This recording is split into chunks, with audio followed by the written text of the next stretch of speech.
this is the late effects of radiation. Remember, we've been looking at early effects of radiation on a specific tissue, right? First, we look at big exposure, right? Yeah, ARS syndrome. Okay, so we looked at that. Now we're looking at also, we were looking at last week before our break, we're looking at early effects of radiation on a specific tissue. We looked at skin, we looked at gonads, etc. Now we're going to try to look at late effects of radiation, okay, on specific tissues, okay? So, but remember, the first thing to keep in mind is that it is difficult to try to find a specific effects with radiation years after, okay? Because there are so many factors that come into play, and so it's something that scientists have done their best to try to extrapolate of what will happen. Now, there are some effects, as you will see, as we go on, you will see that they do happen, okay? And then there's a threshold with some of them, even at our really low doses of radiation. Okay? Maybe not as low as what we are exposed to, but you'll see, okay? So let's start. When you say late effects, what time frame are you talking about? Years after. Years after the exposure. You know, it can be 5 years, 10 years, 15, 25, 30 years. All right, so that's what we're going to take a look at. All right, cells that survive the initial irradiation and then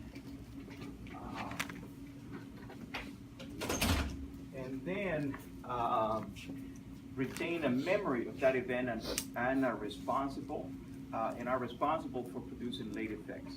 Okay, so the damage is there and nothing happened immediately, but the cell or the molecule that got affected, it will have, it will keep that imprint. Okay, will not forget what had happened, and so years later, it will become a problem. Okay, that makes sense, everybody? So the cell is not going to forget. That's what I'm saying. The cell is going to have an imprint. It's going to have a mark. And what triggers it, say 20 years after, to become a rug cell? Okay, I don't know. Maybe it's something else in the environment. Maybe it's another exposure after 20, 25 years. Who knows what? Okay, it just, people don't know what really triggers them. Okay, maybe they are just dormant there, not doing anything. Then, or maybe protective genes are there holding it and stopping it from doing something. For whatever reason, usually affects late in life. Okay, late effects of radiation are assumed. Okay, they are assumed. And look, I have it bolded there. So do the same, underline it or do whatever. To be linear, non-threshold dose-response relationship. Okay, what is that telling us? Non-threshold means that any amount of dose will get a response. All right. And linear? Straight line. Directly related to the dose. Straightly related to the dose. Okay, a little bit of dose, a little bit of effect. As the dose increases, the effect can increase as well. Right? All right, and they are referred to as stochastic effects. Okay, remember we look at stochastic and non-stochastic. All right, so that's what scientists believe for the most part. That's what is assumed, that they are linear, non-threshold, stochastic effects. Excuse me. Yeah. So because I'm not clear in the cell memories some radiation, because it's an example for the virus. Example of the what? Virus. Yeah, virus. Cell can memorize and they produce the immune system for the virus. But for the radiation in the cell and the DNA, the effect or not, it just memorize. It's what is believed to happen is that there is something wrong. Okay, so and it's not. Don't think of it as the cell as a whole, but think of a molecule. A molecule have been affected. Maybe it's a DNA molecule. You change something in a base. Say, for example, you remove adenine or guanine, whatever is removed, and nothing happens, and the cell can survive like that for years. Okay, and then but it retains. But that faulty gene is there, okay? And the cell hasn't done anything to repair it. Maybe it was not able to repair it, but it just carries it through life. And then something triggers it to turn on, okay? So that's how it works. So that's what I put it there. It's a memory of it, okay? I don't know, think of it, you know, the way I relate it, the analogy that I think of is something traumatic that happens to someone in childhood. Say, I don't know, the death of a parent or whatever. When you're a child, you know, you're fine, you go through life and everything is fine, but, you know, you can be an adult, but you see a child going through the same situation, and that brings you back to your own memory, and then you get really sad and depressed. The same thing kind of happens here. Something happens, something triggers the cell to just turn on, okay? It looks like the trauma or injury in the cell, in the molecules. Yeah, in the molecule. Yeah, it's something that is not, you might not see it on the cell as a whole. The cell as a whole might appear perfect, but it's just the small molecules, okay? All right. Late effects, a few more things. 1902, the first documented case of radiation carcinoma.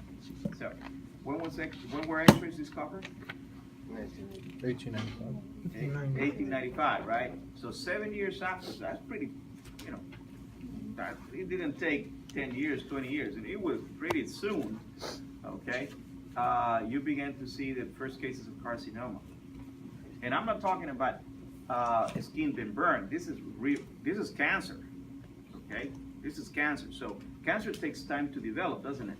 Mm-hmm. It just doesn't develop from day one to day two. It takes time, and so 7 years after, so this is someone that got exposed pretty early.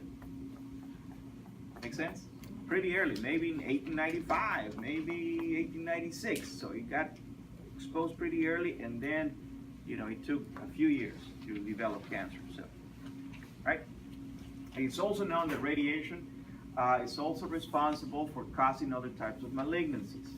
Okay, leukemias, for example. Okay, cataracts. So there are other things that could happen because of radiation. Okay, cancer is just, you know, cancer and leukemias are the worst that can happen. Okay, when we're talking late effects, right? High doses and high rates of radiation are carcinogenic. We know that. We already studied that, right? Okay, you guys agree with me? Yes. Yeah. Mm-hmm. All right, we looked at that. We know it happens.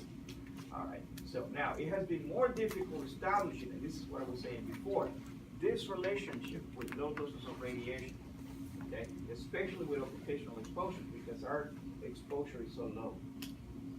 Okay, once again, what is our radiation limit? 5 Huh? 5 rem 5 rem per what? year. Per year. Okay, 5 rem per year. Okay, 5 rem per year. And so that's really a low dose. Okay? You're not talking 500 grays. You're not talking even 5 grays. You're talking only 5 rats, okay, per year. And so it is difficult to associate any type of malignancy with doses as low as 5 rats.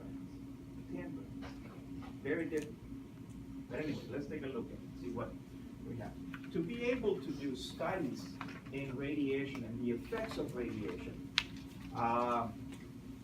there is a field in biology called epidemiology. And what epidemiology is, or what they do, is a science which examines the incidence. Okay? Incidence is how often it happens. Okay? The distribution to how far has it spread, and control disease of the population. And what are you comparing it with? Does it make sense? Okay, so incidence is how often does it happen? Is it increasing from what you normally see in nature? Following me? Okay, distribution is how widespread is it? Is it within a specific population? Has it included all the population? Does it include children or grandchildren or great-grandchildren? Okay, and the control of disease in a population. And then what are you comparing it with? What are you using as your, for example, when we compare, say, the population that got exposed in Belarus after the Chernobyl explosion, what are we comparing it with? What population are we using it to compare it? We're not going to compare it with someone in, say, I don't know, in South Africa, because the environment is so different. You need to find an environment that resembles that environment. So maybe you want to compare it with someone in Eastern Europe, maybe someone in Poland, someone in I don't know, Czech Republic. Okay, so you have to find control populations that you can compare it with. Okay, or those that got exposed during World War II in Japan. Okay, you're not going to compare someone, say the incidence of breast cancer, okay, for example, for those that got exposed during World War II in Japan. It will be unfair to compare it with someone in, I don't know, say Italy, because the environments are very different. Habits are different, okay? And when I say habits, I refer to things like sleeping habits, okay? Diet, okay? All of that takes you have to take it into account. So you're going to compare it with someone or with a population that is very similar. So what they did, okay, what it has been done with those who got exposed in Japan, Hiroshima and Nagasaki, they are compared with other populations in other areas of Japan. Maybe you compare with the people in Tokyo or people in Okinawa. The environments are very similar. Okay, diets are very similar. Genetics are similar. Make sense? Okay. So that's what epidemiology will do. They will look at incidence, distribution, and control of disease in the population. Okay? Make sense? All right. Let me tell you one more thing to clarify here, because it's always confusing, this section. Let's go back to the example I was giving you with breast cancer in Japan, for those that got exposed after World War II. The incidence of breast cancer went up, okay, for that population that got exposed. It went up. But will it be fair for us to compare, say, with American women? No. No, it's not fair, because diets are different, environments are different. So once again, you want to compare with someone in Japan. Make sense? Okay. And so you have to find populations that resemble another population. Okay? All right. So, to study radiation-induced cancer, epidemiologists will compare the incidence of cancer in the general population with the occurrence of cancer in an experimental group. That experimental group is those that got exposed to radiation. You compare it to the general population. Make sense? Ready? No. Take a picture.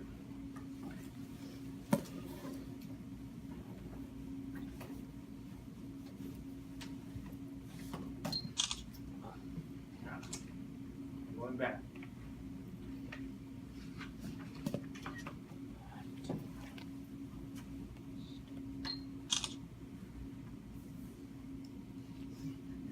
Got it? Yeah. All right. All right. So let's take a look at groups used as sources of data. Once again, I had mentioned to you before in the previous section that it's difficult.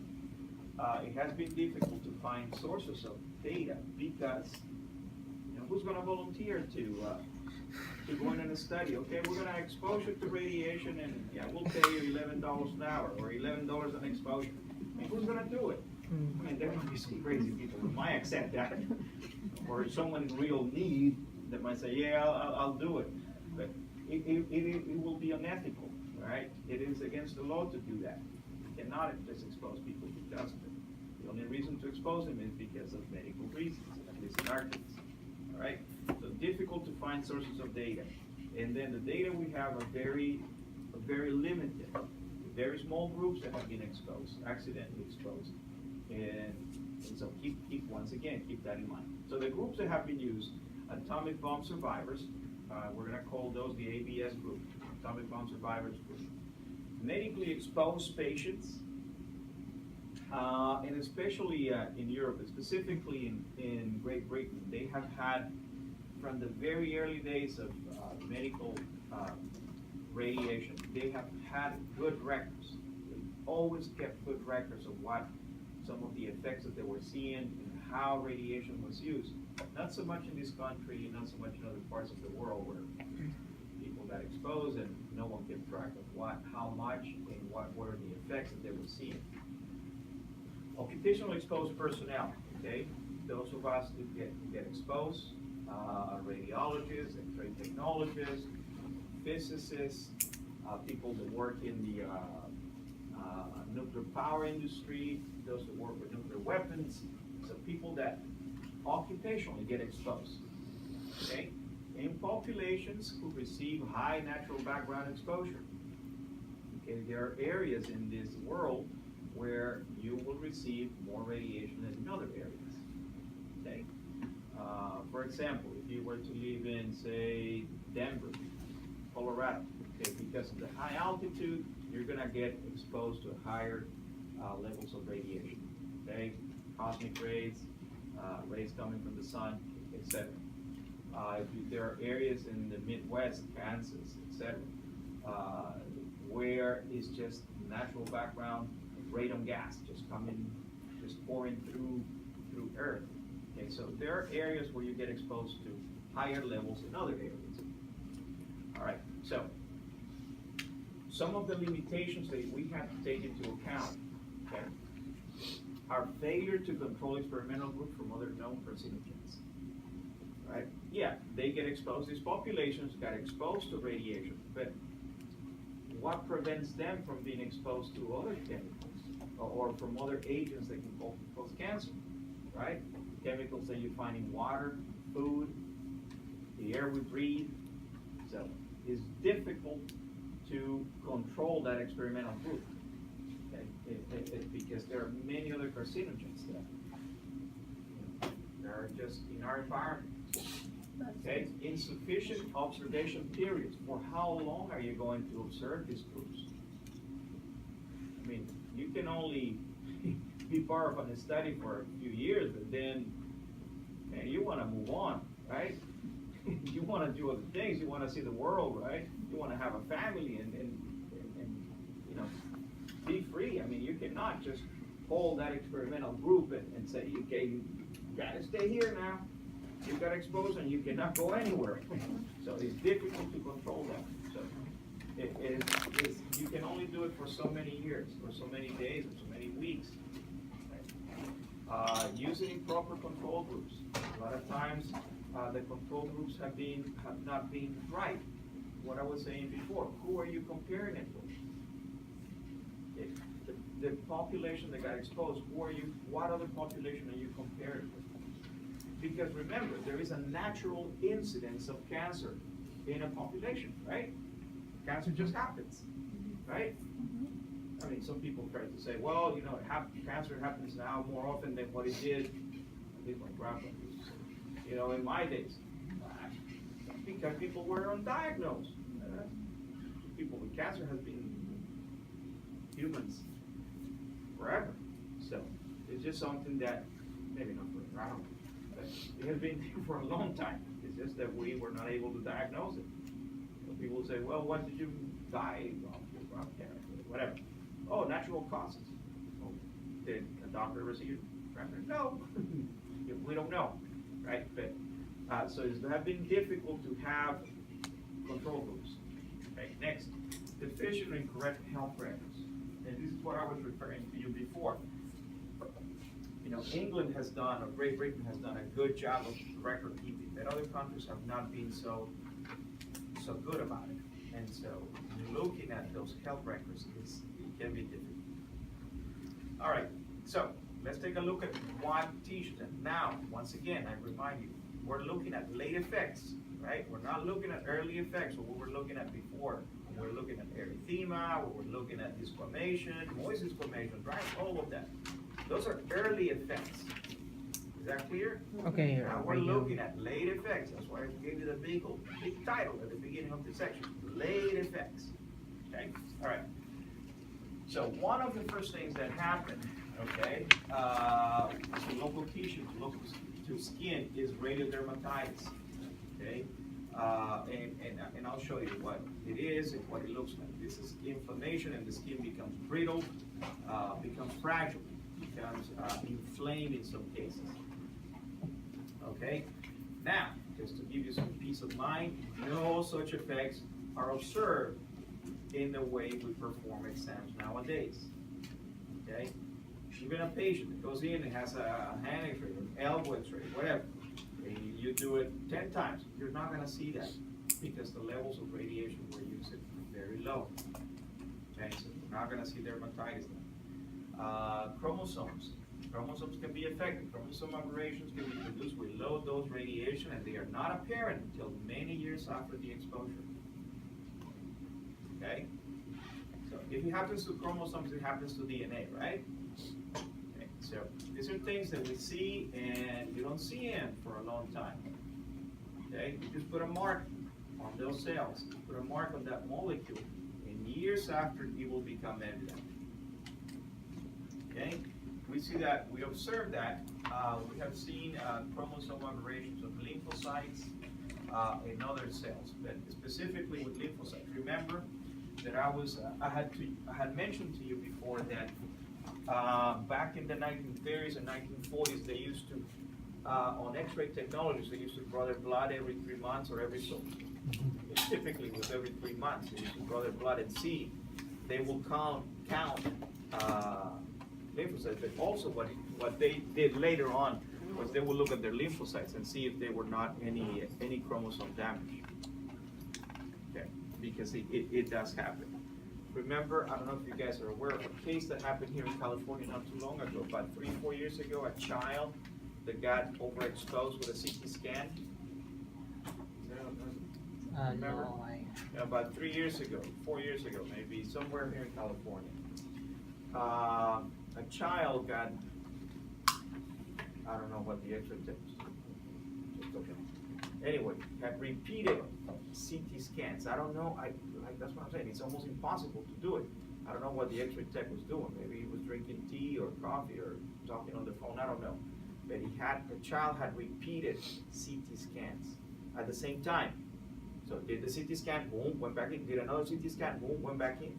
I mean, to the point that, there were bald spots on this child.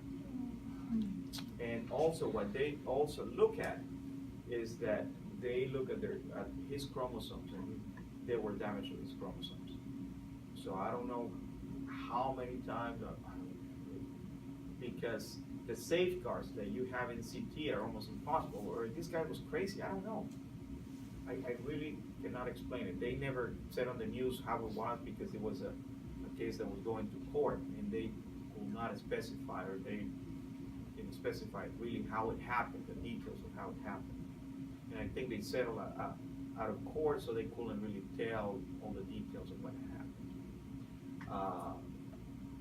But anyway, so things like that do happen. When I say things like that, I mean chromosome aberrations could happen at a diagnostic level. Okay. All right, cataracts is another problem we have. Okay, radiosensitivity is age dependent. The older you are, the more sensitive you become to radiation. Okay, the greater the radiation effect, and the shorter the latent period. All right, we knew that, right? Mm-hmm. It was kind of something similar on your exam. It was a question you had to explain. Not too many of you were able to explain it correctly. But anyway, I'll leave it at that. The older you get, but I'll repeat it for those of you who missed it. If you got it right, the more power to you. But if you don't understand, the older you get, okay, the more radiosensitive you become. Okay, as you get old, and what old means? I mean, some of you gave some specific ages. That's scary. I guess I'm getting very close. When you turn 80, you become very radiosensitive. Age is something that is different for everybody. Okay, some people look 80 when they're 40, and some people look 70 when they are 30, and vice versa, right? So, especially right before an exam, huh? I'm kidding. Okay, how old were you when you started the program? You were 20, now you're 30. Yes, sir. Oh, no. Oh, just stretching? Just stretching. Yes, Garrett? Yeah, I want to ask. So if you're more radio sensitive as you go older, how about when you're at a very young age, like a child, for example? They're very sensitive too. So that's. I hope you understand that, right? Everybody understands that, So- right? When you're a child, when you're an embryo, when you're a fetus, you're very radio sensitive, right? Yeah. But as life goes on, okay, when you get old, whenever that happens, you become radio sensitive again. Why is that? Because you're not able, your body's not able to repair, right? As it did when you were younger, right? Okay, that was the explanation I was looking for.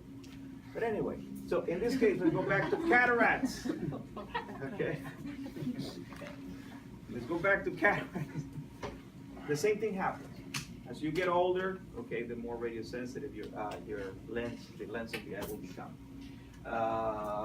And the shorter the latent period, this is very unique to cataracts, okay, because the latent period is very short. So anyway, we'll talk about more. Just want to give you the introduction. One more thing, lifespan shortening, okay? And just to give you peace of mind, we don't observe that in medically exposed radiation workers. You don't observe that, okay? You're not going to keep any less than anybody else that works in other industries, or someone who I don't know, writes as a professional, or takes, or is a professional photographer, or a professional painter. You're not going to leave any more or less than that. The average is the same for everybody. Okay. However, in the early days, okay, what it was observed is that radiologists, radiation oncologists, they were dying about 5 years sooner than their counterparts. Yeah. Okay. So we don't observe that anymore, all right? There have been many studies here in Europe where you don't observe that anymore, okay? It doesn't happen, okay? So, I'm gonna start writing your will. No, you don't need to. Well, everybody should have it, but that's another story, okay? All right, so. Here is an example for those of you who are wondering, what does radiodermatitis look like? This is what it looks like, okay? That's what it looks like. So, brittle hands, calluses in the hands, okay? The skin is very fragile, okay? You just do that and your knuckles will crack, the skin of your knuckles will crack. So that's what it looks like, okay? All right? Okay, good.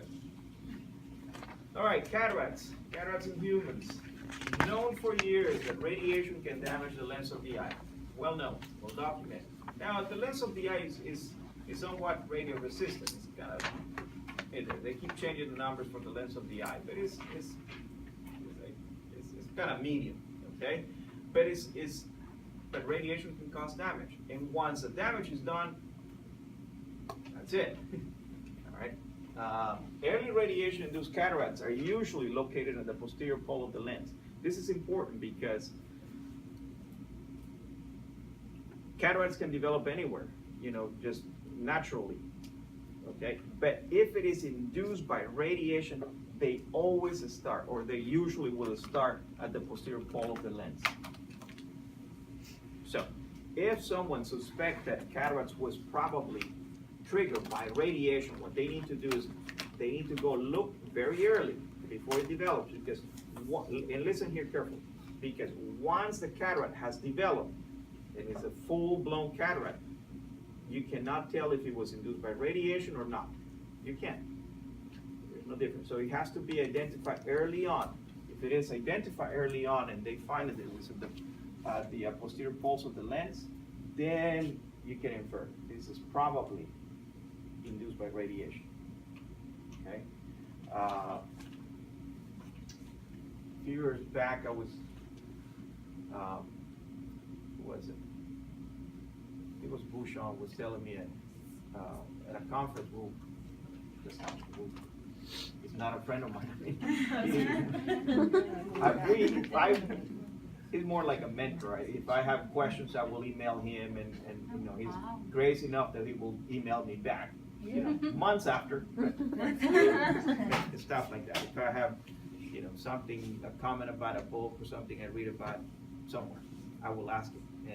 And anyway, so he was describing a case where a friend of his, a radiologist, was saying that he was thinking of going to court because he thought he had developed cataracts because of all the fluoride that he had done. And anyway, so they were talking, and he said, it will be impossible for you, that's what Bouchon said, it will be impossible for you to prove it now because your cataracts are full blown. You know, can't tell anymore. You can only do it early on. So, anyway, it is interesting. As it emerges, small granules and vacuoles will appear, okay, and radiation-induced cataracts are initially distinguished from others. On progression, they become indistinguishable, what I was telling you before. Once you have full-blown cataracts, you can't tell, okay? And almost everybody develops cataracts as we grow old, right? It is difficult to tell, but if the cataract is identified early on, and if it is found in the posterior pole of the lens, then probably it was induced by radiation. Any questions? Yep. Okay. Time period between exposure and the appearance of lens opacities in humans can be anywhere from 6 months after radiation to 35 years. So it's a long time. 35 years is a long time to really track if it was radiation or not. Imagine the case of this radiologist. This is a guy who was, I don't know, I guess he was in his 70s. So he's been doing, you know, fluoro for 40 years. Who knows how long? 45 years. It will be difficult to identify. Okay. 8 years latency after exposure to a dose between 250 and 650 rads. This is very specific. Okay. Now, so this sounds more like a threshold, doesn't it? Mm-hmm. Okay. So if someone gets exposed between 250 and 650 rads, yeah, 8 years. Okay, and then you're gonna see that will be the latency period, and then after that you might see the effects. You might see cataracts. Evidence indicates that the latent period decreases as dose increases. Okay. So what is this saying is that as you're going, you know, higher and higher and higher and higher, the latent period will not be 8 years. It might be you can get it down to 6, 5, 4. So the higher the dose, okay, then the latent period will shorten. We clear? Okay. Thus, higher doses increase severity. Okay.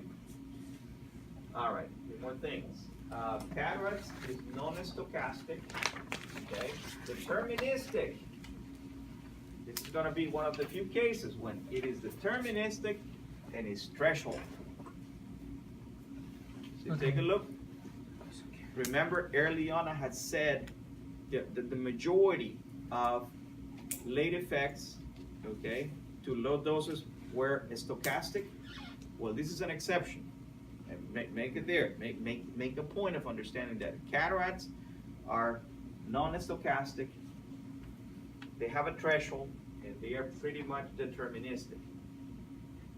Okay, things will happen. Okay, if you reach that dose, okay, it will happen. Okay, threshold for self-healing. Okay, and it's at above the threshold dose is approximately 200 rads. Okay, and so someone gets exposed to about 200 rads, we can induce cataracts. Okay. And if you're thinking, well, 200 rads is a lot, okay? It's quite a bit. Can we get this amount of dose in diagnostic radiography nowadays? No. Huh? LCT. 5 rods over 40. And now, and this is, I mean, and this will be crazy for radiation workers. I mean, this is more for patients. The concern here is for patients. For a radiation worker, I mean, you really have to be looking.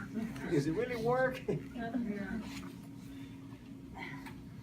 He said it, CT is an area where you can probably get it, especially if you're getting, say, you're being exposed to, they're looking at your inner ear, or they're looking at your mastoid air cells, or they're looking at something in that specific area, and you're doing very thin cuts through the lens.